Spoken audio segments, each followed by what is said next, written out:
Yes, so you would have heard that Saudi Aramco listed this week.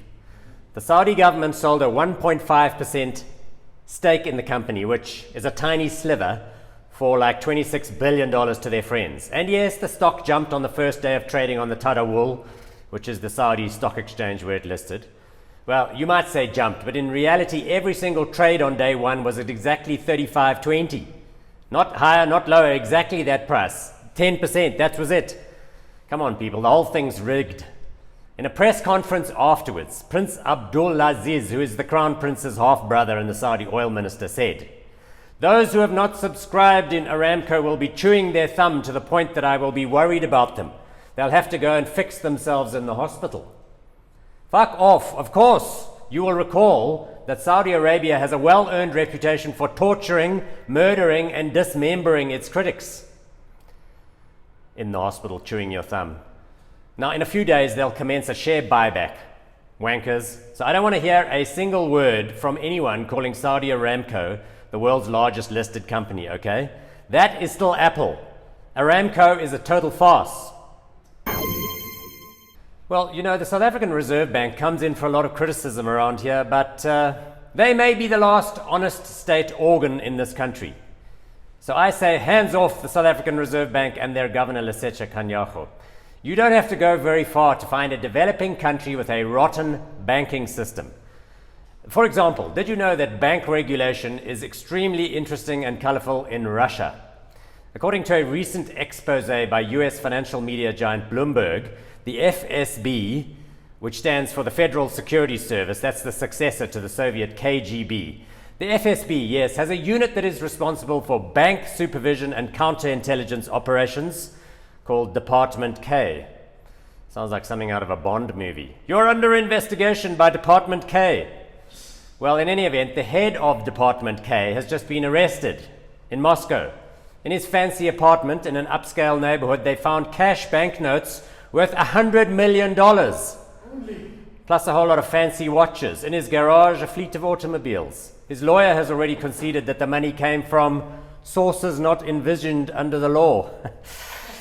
And the Russian central bank bailout fund, which is supposed to pay depositors at failed banks, created a massive feeding trough, according to a former senior official at the ministry responsible for financial crimes. This individual's name was Alexander Sharkovich. Sharkovich? Your bank regulator is called Sharkovich. Well, there's your problem right there. Meat products. Are those on their way out? Will they be replaced by plant-based alternatives? I doubt it, frankly. Consider this masterpiece.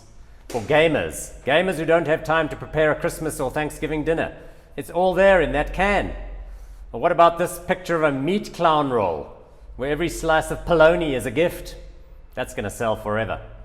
What about this US food website this week, which set out to make mince pies for Christmas, mince pies, using a recipe from England, but somehow failed to notice that mince in England refers to minced up dried fruit, not minced cow meat. Ugh, disgusting, minced cow meat. There's a lot of noise around the world on the topic of immigration. In this country, our beloved Mzansi, most people are flat out xenophobic. They're all convinced for some reason, regardless of any evidence to the contrary, that foreigners are bad. You know, they're here to steal our jobs, our homes, our wives, our husbands, our land, our TVs, our cell phones, etc., etc. But did you know that only 3.3% of the world's total population live in a country other than the one they were born in?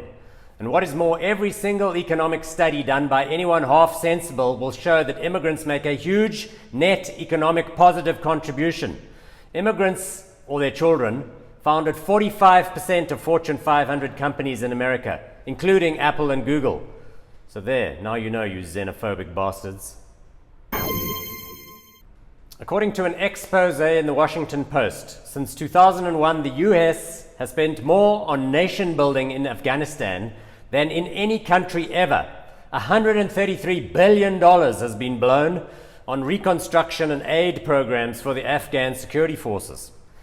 Adjusted for inflation, that amount is more than the United States spent in Western Europe with the Marshall Plan after World War II. Unlike the Marshall Plan, however, the exorbitant nation-building project for Afghanistan was a total fuck-up from the start. Instead of bringing stability and peace, they brought a corrupt, dysfunctional Afghan mess that remains dependent on US military power and cash to this day.